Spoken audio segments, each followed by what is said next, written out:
पहला श्लोक। धृतराष्ट्र उवाच धर्मक्षेत्रे कुरुक्षेत्रे संवेता युयुत्सवः मामकाः पांडवाश्च किम कुर्वत संजय। इसका अर्थ है, धृतराष्ट्र बोले, हे संजय, धर्मक्षेत्र कुरुक्षेत्र में एकत्रित होकर युद्ध की इच्छा रखने वाले मेरे पुत्र और पांडवों ने क्या किया।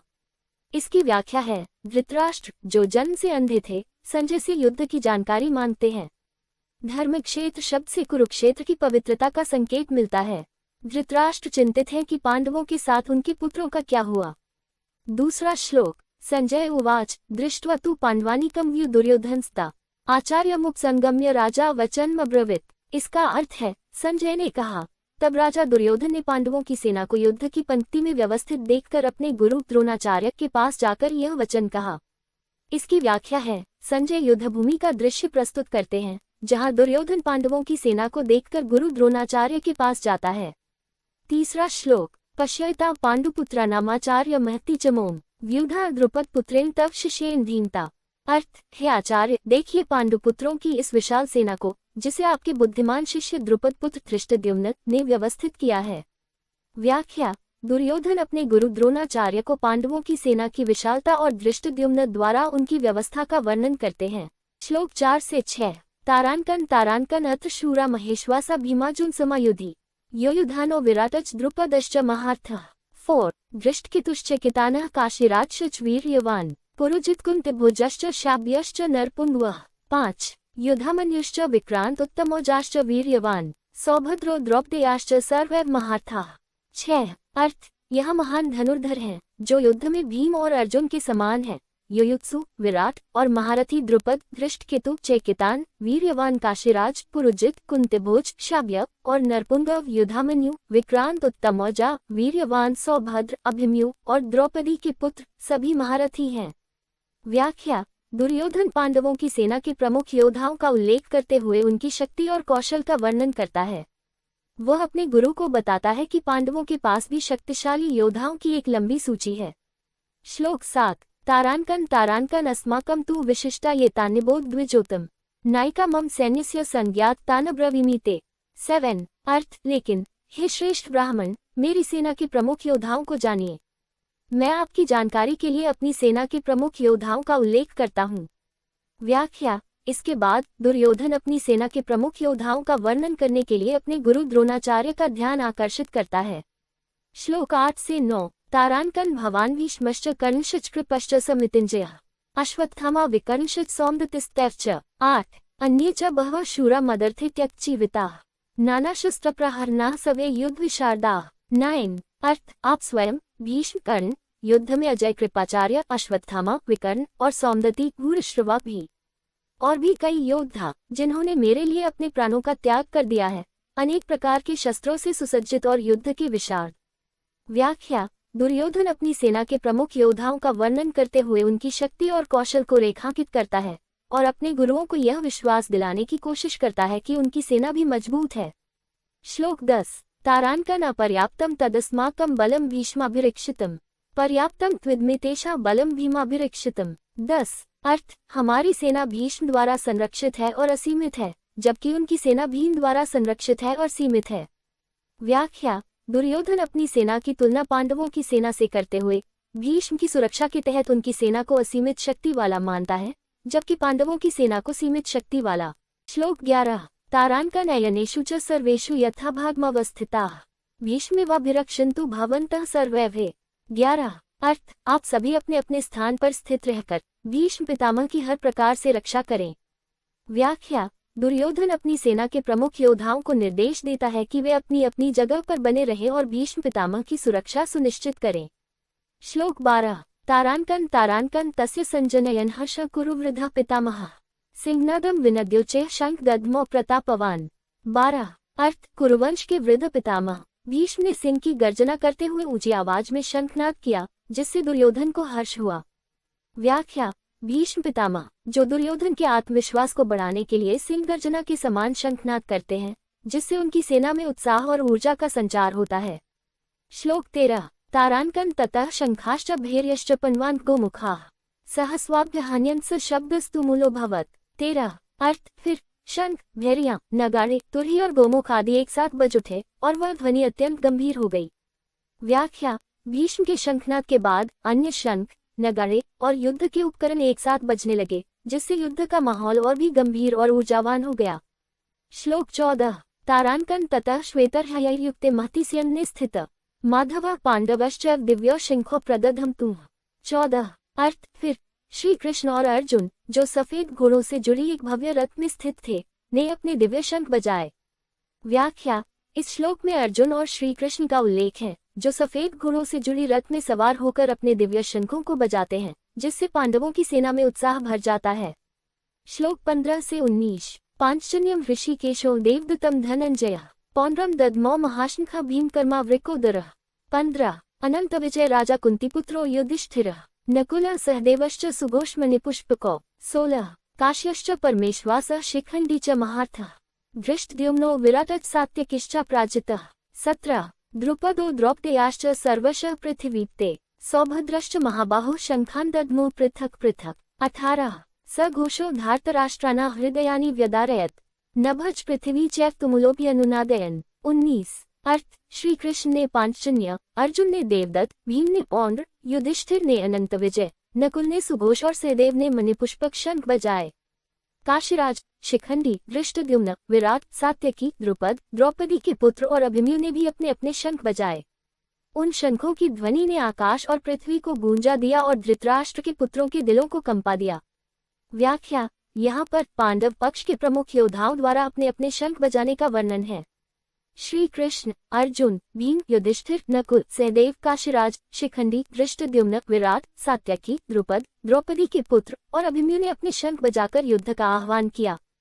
इन शंखों की ध्वनि इतनी तीव्र और गंभीर थी कि उसने कौरव पक्ष के योद्धाओं के दिलों में भय उत्पन्न कर दिया। श्लोक 20 से 23। अथ व्यवस्थितान् दृष्ट्वा धार्तराष्ट्रान् कपिध्वजः प्रवृत्ति शस्त्र संपाते धनुरुद्यम्य पांडवः। 20। ऋषिकेशं तदा वाक्यमिदमाह महीप्ते। अर्जुन उवाच। 21। सेनयोरुभयोः मध्ये रथ स्थापयामेच्युत यावदितान् निरीक्ष्य योद्धुकामान्वस्थितान्। 22। कैर्मया सह योद्धव्यमस्मिन् रणसमुद्यमे योत्स्यमानान् वीक्ष्य य अतेऽत्र समागताः। 23। अर्थ। युद्ध के लिए तैयार कौरवों को देखकर अर्जुन कपिध्वज ने अपना धनुष उठाया और श्री कृष्ण से कहा, हे अच्युत, मेरे रथ को दोनों सेनाओं के बीच में खड़ा करें, ताकि मैं इन योद्धाओं को देख सकूं, जो युद्ध के लिए यहाँ एकत्र हुए हैं, और यह जान सकूं कि मुझे इस युद्ध में किसके साथ लड़ना होगा। व्याख्या। इस भाग में अर्जुन ने श्री कृष्ण से अनुरोध किया कि वे उसके रथ को दोनों सेनाओं के बीच में ले जाएं ताकि वह कौरव सेना के योद्धाओं को देख सके। अर्जुन जानना चाहता है कि उसके खिलाफ लड़ने वाले योद्धा कौन हैं। यह अर्जुन की मानसिक स्थिति और युद्ध की गंभीरता को दर्शाता है। श्लोक 24 से 27। संजय उवाच। एवमुक्तो हृषिकेशो गुडाकेशेन भारत सेनयोरुभयोः मध्ये स्थापयित्वा रथोत्तमम्। 24। भीष्मद्रोण प्रमुखतः सर्वेषां च महेक्षिताम् उवाच पार्थ पश्यतान् संवेतान् कुरुनिति। 25। तत्र पश्यत् स्थितान् पार्थः पितॄन् पितामहान् आचार्यान् मातुलान् भ्रातॄन् पुत्रान् पौत्रान् सखींस्तथा। 26। श्वशुरान् सुहृदश्च सेनयोरुभयोऽपि तान् समीक्ष्य स कौन्तेयः सर्वान् बन्धूनवस्थितान्। 27। अर्थ। संजय ने कहा, हे भारत, इस प्रकार अर्जुन द्वारा कहे जाने पर श्री कृष्ण ने दोनों सेनाओं के बीच में श्रेष्ठ रथ को खड़ा कर दिया। उन्होंने अर्जुन से कहा, पार्थ, देखो इन कौरवों को जो यहाँ एकत्र हुए हैं। वहां पर अर्जुन ने खड़े हुए देखा पितामह भीष्म, गुरु द्रोण और अन्य सभी राजा। उसने अपने पिता, पितामह, आचार्य, मातुल, भाई, पुत्र, पौत्र और मित्रों को देखा, साथ ही श्वसुर और सखा भी। उन सभी को देखकर अर्जुन, जो कौन्तेय कहलाते हैं, ने सभी बंधुओं को देखा। व्याख्या। संजय युद्ध भूमि का दृश्य प्रस्तुत करते हैं। श्री कृष्ण अर्जुन के रथ को दोनों सेनाओं के बीच में ले जाकर खड़ा कर देते हैं। अर्जुन अपने परिवार, गुरु, मित्रों और संबंधियों को देखकर भावुक हो जाते हैं। ये दृश्य अर्जुन के मन में युद्ध के प्रति दुविधा और संकोच उत्पन्न करता है। अर्जुन अपने प्रियजनों के प्रति भावनाओं से अभिभूत हो जाते हैं और उनकी नैतिक और मानसिक दुविधा इस अध्याय के आगामी श्लोकों में और भी स्पष्ट होगी, जब वह युद्ध करने से इनकार करेंगे। श्लोक 28 से 30। अर्जुन उवाच। दृष्ट्वेन स्वजन कृष्ण युयुत्सु समुपस्थितम् सीदन्ति मम गात्राणि मुक्च परिशुष्यति। 28। विपतुश्च शरीरे में रोमहर्षश्च जायते गाण्डीवस्रंस्ते हस्तात्वक् च परिदह्यते। 29। न च शक्नोम्यवस्थातुं भ्रमति च मे मनः निमित्तानि च पश्यामि विपरीतानि केशव। 30। अर्थ। अर्जुन बोले, हे कृष्ण, अपने स्वजनों को युद्ध के लिए खड़ा देख मेरा शरीर कांपने लगा है, मेरा मुख सूखने लगा है, मेरे शरीर में कपकपी हो रही है और रोंगटे खड़े हो रहे हैं। गांडीव धनुष मेरे हाथ से गिर रहा है और मेरी त्वचा जल रही है। मैं खड़ा नहीं रह पा रहा हूँ और मेरा मन भ्रमित हो रहा है। हे केशव, मैं प्रतिकूल शकुन देख रहा हूँ। व्याख्या: अर्जुन अपने स्वजनों के खिलाफ युद्ध के विचार से अत्यधिक व्यथित हो जाता है।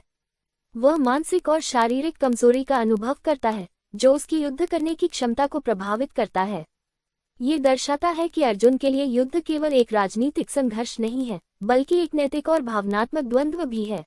श्लोक 31:32 न च श्रेयोनुपश्यामि हत्वा स्वजन्माहवे न कांक्षे विजय कृष्ण न च राज्यम सुखानि च। 31 किन्नो राजेन गोविंद किन भोगे जीवितेन्वा येषामर्थे कांक्षित नो राज्यम भोगा सुखानि च। 32 अर्थ: हे कृष्ण, मैं इस युद्ध में अपने स्वजनों को मारकर कोई भलाई नहीं देखता हूँ। हे गोविंद, हमें राज्य, भोग और जीवन से क्या लाभ? जिनके लिए हम ये सब चाहते हैं, वे ही ये लोग हैं जो यहाँ युद्ध में अपने प्राण और धन त्यागने के लिए खड़े हैं। व्याख्या: अर्जुन युद्ध के संभावित परिणामों पर विचार करते हुए कहता है कि अपने स्वजनों को मारकर विजय प्राप्त करना और राज्य, भोग तथा सुख पाना उसे अर्थहीन लगता है। वह कहता है कि जिनके लिए ये सब चाहिए, वे ही इस युद्ध में सम्मिलित हैं और उनके बिना ये सब निरर्थक है। श्लोक 33-34 त इमेव स्थिता युद्धे प्राणास्त्यक्त्वा धनानि च आचार्याः पितरः पुत्रास्तैव च पितामहाः। 33 मातुलाः श्वशुराः पौत्राः श्यालाः सम्बन्धिनस्तथा एतान् हन्तुमिच्छामि घनत्पि मधुसूदन। 34 अर्थ: गुरु, पितामह, पुत्र और अन्य संबंधी जो यहाँ उपस्थित हैं, मैं उन्हें मारना नहीं चाहता, भले ही वे मुझे मारने को तैयार हों। व्याख्या: अर्जुन अपने प्रियजनों के साथ युद्ध करने की नैतिक दुविधा में है। वह अपने संबंधियों, गुरुओं और प्रियजनों को मारकर राज्य, भोग और सुख प्राप्त करने की इच्छा को त्यागता है। ये दिखाता है कि अर्जुन के लिए संबंध और नैतिकता भौतिक सुखों से अधिक महत्वपूर्ण है। श्लोक 35:37 अपि त्रैलोक्य राज्यस्य हेतः किन्नु मही कृते निहत्य धार्तराष्ट्रान्नः का प्रीते स्यात् जनार्दन। 35 पापमेवाश्रयेदस्मान् हत्वैतानाक्तायनः तस्मान्नार्हा वयं हन्तुं धार्तराष्ट्रान् स्वबान्धवान्। 36 स्वजन हिकत हत्वा सुखिनः स्याम माधव यद्यप्येते न पश्यन्ति लोभोपहचेत्सः। 37 अर्थ: हे जनार्दन, तीनों लोकों के राज्य के लिए भी मैं इन्हें मारना नहीं चाहता, फिर इस पृथ्वी के लिए तो क्या ही कहें। हे मधुसूदन, धृतराष्ट्र के पुत्रों को मारकर हमें क्या सुख मिलेगा? ये पाप ही हमें घेर लेगा। इसलिए अपने बंधु बांधवों को मारने का हमें कोई अधिकार नहीं है। हे माधव, अपने स्वजनों को मारकर हम कैसे सुखी रह सकते हैं, यद्यपि ये लोग लोभ से अंधे हो गए हैं। व्याख्या: अर्जुन अपनी नैतिक दुविधा को और स्पष्ट करता है। वह कहता है कि तीनों लोकों के राज्य के लिए भी अपने स्वजनों को मारना पाप होगा, फिर इस पृथ्वी के लिए तो क्या ही कहें। वह ये भी कहता है कि लोभ से अंधे हुए कौरवों के बावजूद स्वजनों को मारने का कोई औचित्य नहीं है और ऐसा करने से सुख नहीं मिल सकता। श्लोक 38:39 यद्यप्येते न पश्यन्ति लोभोपहचेत्सः कुलक्षयकृत दोषं मित्रद्रोहे च पातकम्। 38 कत न ज्ञेयमस्माभिः पापादस्मान् निवर्तितुम् कुलक्षयकृत दोष प्रपश्यद्भिर्जनार्दन। 39 अर्थ: यद्यपि ये लोग लोभ से अंधे हो गए हैं और कुल के विनाश से होने वाले दोष तथा मित्रों से शत्रुता के पाप को नहीं देख पाते, फिर भी हे जनार्दन, कुल के विनाश से उत्पन्न दोष को जानकर हमें पाप से दूर रहना चाहिए। व्याख्या: अर्जुन ये तर्क देता है कि कौरव लोभ से अंधे हो गए हैं और कुल के विनाश और मित्रद्रोह के पाप को नहीं समझ सकते, लेकिन उन्हें अर्जुन और पांडवों को इस पाप से बचना चाहिए। कुल का विनाश सामाजिक और नैतिक पतन का कारण बनता है। श्लोक 40-42 कुलक्षय प्रणश्यन्ति कुलधर्माः सनातनाः धर्मे नष्टे कुलं कृत्स्नं धर्मोऽभिभवत्युत। 40 अधर्माभिभावात् कृष्ण प्रदुष्यन्ति कुलस्त्रियः स्त्रीषु दुष्टासु वार्ष्णेय जायते वर्णिंकरः। 41 संकरो नरकायव कुलज्ञाना कुलस्य च पतन्ति पितरो ह्येषा लुप्तपिण्डकक्रियाः। 42 अर्थ: कुल के विनाश से सनातन कुल धर्म नष्ट हो जाते हैं। धर्म नष्ट होने पर पूरा कुल अधर्म में फंस जाता है। हे कृष्ण, अधर्म की अधिकता से कुल की स्त्रियां दूषित हो जाती हैं। हे वार्ष्ण्य, स्त्रियों के दूषित होने पर वर्णसंकर संतति उत्पन्न होती है। वर्णसंकर संतति कुल के विनाश का और उसके संहार करने वालों का नरक का कारण बनती है। उनके पितर पिंड और जल के अभाव में गिर जाते हैं। व्याख्या: अर्जुन समझाता है कि कुल के विनाश से कुल धर्म नष्ट हो जाते हैं, जिससे अधर्म का बोलबाला हो जाता है। अधर्म की अधिकता से कुल की स्त्रियां दूषित हो जाती हैं और वर्णसंकर संतति उत्पन्न होती है। वर्णसंकर कुल और उसके संहार करने वालों के लिए नरक का कारण बनता है। इससे पितरों को पिंड और जल का अभाव हो जाता है और वे पतित हो जाते हैं। श्लोक 43 से 44। दोषरतः कुलज्ञाना वर्णन कर्कारक्यः उत्साद्यन्ते जातिधर्मा कुलधर्माश्च शाश्वताः। 43। उत्सन्न कुलधर्माणां मनुष्याणां जनार्दन नरकेनियत वासो भवतीत्यनुशुश्रुम। 44। अर्थ, कुल का नाश करने वालों के इन दोषों से और वर्णसंकर संतति के कारण जाति धर्म और कुल धर्म नष्ट हो जाते हैं। हे जनार्दन, जिनका कुल धर्म नष्ट हो जाता है उन मनुष्यों का अनिश्चित काल तक नरक में वास होता है, ऐसा हमने सुना है। व्याख्या। अर्जुन वर्णसंकर संतति के दोषों को बताते हुए कहता है कि इससे जाति धर्म और कुल धर्म दोनों नष्ट हो जाते हैं। जिनका कुल धर्म नष्ट हो जाता है उन्हें नरक का अनुभव करना पड़ता है।